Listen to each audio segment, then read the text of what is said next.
ఉన్న చోట ఎవ్వరినీ ఉండనీవు, ఎక్కడి నుంచో ఎక్కడికో నడిపిస్తావు. ఉన్న చోట ఎవ్వరినీ ఉండనీవు, ఎక్కడి నుంచో ఎక్కడికో నడిపిస్తావు.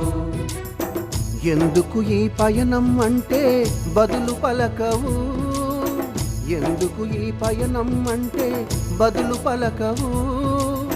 నీ లీలలు నీకే గాని మాకు తెలియవు. శ్రీనివాస చిద్విలాస శేషగిరి శేఖర పాపనాశ